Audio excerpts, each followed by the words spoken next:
भारत की ओर से इजराइल के लिए आई सबसे बेस्ट न्यूज। भारत ने फौरन ही इंडियन को इजराइल भेजने की कर दी शुरुआत। इजराइल जाने वाले प्रत्येक इंडियन को दिए जा रहे हैं 1,38,000 रुपए प्रति महीने। भारत से भड़का अजरबैजान, कश्मीर के मुद्दे पर दिया बर्दाश्त न किया जाने वाला स्टेटमेंट। दोस्तों, यह अब तक का इजराइल के लिए भारत की ओर से दी जाने वाली सबसे बेस्ट न्यूज है। अभी तक इजराइल भारत के साथ मिलकर एक बड़ी प्लानिंग कर रहा था। दोस्तों, आपको पता है कि इस वक्त इजराइल और हमास के बीच भयंकर तनाव बना हुआ है। दोनों तरफ से हमले किए जा रहे हैं। अभी भी दुनिया में इस बात पर बहस हो रही है कि इजराइल सही है या फिर हमास। ज्यादातर इस्लामिक देश भारत का सहयोग कर रहे हैं। तो वहीं अभी हाल ही में भारत की ओर से इजराइल को लेकर एक बड़ा स्टेप उठाया गया है और यह जो शुरुआत हुई है वह भारत के हरियाणा और उत्तर प्रदेश स्टेट से हुई है।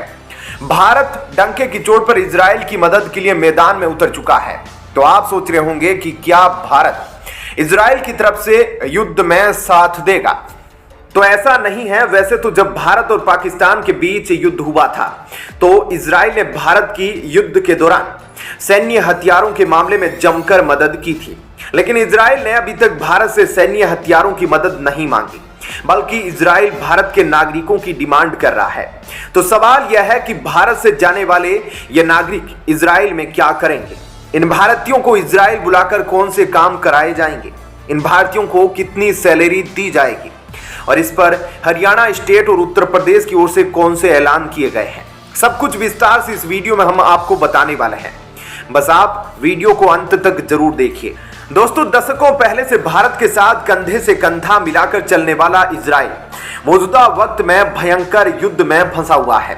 कश्मीर और पीओके के मामले में हमेशा ही इजराइल ने भारत का साथ दिया है।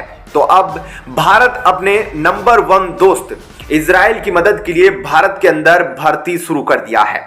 लोगों की भर्ती करके इनको सीधे इजराइल भेजा जाएगा जो इजराइल की मदद करेंगे। यह इंडियन लोगों के लिए एक बड़ी अपॉर्चुनिटी भी है।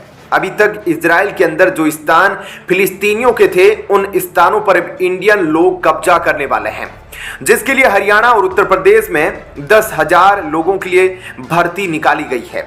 यह पहली बार हो रहा है जो इतनी बड़ी संख्या को सीधे भारत सरकार विदेश के लिए नौकरी करने का अवसर प्रदान कर रही है। इजराइल और हमास के बीच युद्ध शुरू होते ही इजराइल के अंदर से फिलिस्तीनियों को निकाल दिया गया था, जिसके बाद वहां के कंस्ट्रक्शन क्षेत्र में भारी मैन पावर की कमी हो गई, जिसे पूरा करने के लिए इजराइल ने भारत से 1 लाख इंडियन की डिमांड की थी, जिस पर अब भारत काम करना शुरू कर दिया है।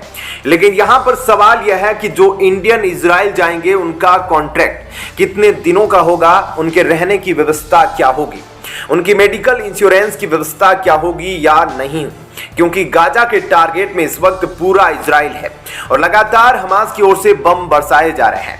वहीं जो सबसे बड़ा सवाल है कि जो इंडियन इजराइल में नौकरी करने जाएंगे उनको कितनी सैलरी मिलेगी। तो दोस्तों, सबसे पहले जानते हैं कि इजराइल कंस्ट्रक्शन एरिया में किन किन पोस्ट के लिए इंडियन लोगों की डिमांड की है। तो आपको बता दें कि इसमें framework, shuttering, welding, ceramic, tiles और प्लास्टरिंग शामिल है। वहीं इजराइल की ओर से जो शर्त रखी गई है उसके मुताबिक इन लोगों के पास कम से कम 3 साल का अनुभव और 10वीं पास होना चाहिए। वहीं जो इंडियन इजराइल जाएंगे वे कम से कम 5 साल के लिए वहां पर काम कर पाएंगे। इसके अलावा जो सबसे बड़ा सवाल है कि इन लोगों को सैलरी कितनी मिलेगी। तो आपको बता दें कि जो इंडियन इजराइल के अंदर नौकरी करने जाएंगे उन्हें 6,100 इजरायली रुपए हर महीने मिलेंगे, जिसकी कीमत भारत के लिहाज से 1,38,000 होती है। रहने और मेडिकल की व्यवस्था भी रहेगी, लेकिन उसके पैसे खुद से देने पड़ेंगे। आपको बता दें कि मेडिकल इंश्योरेंस के लिए प्रत्येक महीना 3,000 और रहने के लिए 10,000 रुपए तक देना पड़ेगा। बहरहाल दोस्तों, यह तो थी पहली खबर। अब आइए दूसरी खबर की तरफ बढ़ते हैं। दोस्तों, कश्मीर के मुद्दे पर अजरबैजान का एक बहुत बड़ा स्टेटमेंट आया है। वही अजरबैजान जो पाकिस्तान का बहुत बड़ा समर्थक देश। अजरबैजान और आर्मेनिया के बीच भी काफी लंबे समय से तनाव बना हुआ है। इन दोनों देशों के बीच विवाद की जड़ नागोर्नो काराबाख नाम की एक जगह है। इस स्थान पर प्राकृतिक संसाधन भारी मात्रा में मौजूद है। इन दोनों देशों के बीच यह तनाव 2020 में युद्ध की दहलीज पर पहुंच गया था। दोनों देश की आर्मी आमने सामने आ गई थी, जिसके चलते कई इनोसेंट लोगों की जान चली गई थी। इस युद्ध में अजरबैजान को तुर्की का भारी समर्थन मिला था। तुर्की ने अपने ड्रोन TB2 को अजरबैजान को दिया था। तुर्की ने अपने ड्रोन TB2 ड्रोन को अजरबैजान को दिए थे, जिसकी वजह से अजरबैजान ने नागोर्नो काराबाख को अपने कब्जे में कर लिया था। इसके बाद से आर्मेनिया और अजरबैजान दोनों के बीच नागोर्नो को हासिल करने के लिए तनाव बना हुआ है। वहीं भारत और आर्मेनिया के बीच पिछले कुछ सालों से अच्छे रिश्ते देखे गए हैं। आर्मेनिया लगातार भारत से सैन्य हथियार खरीद रहा है। भारत ने अब तक कई महत्वपूर्ण हथियार आर्मेनिया को दिए हैं।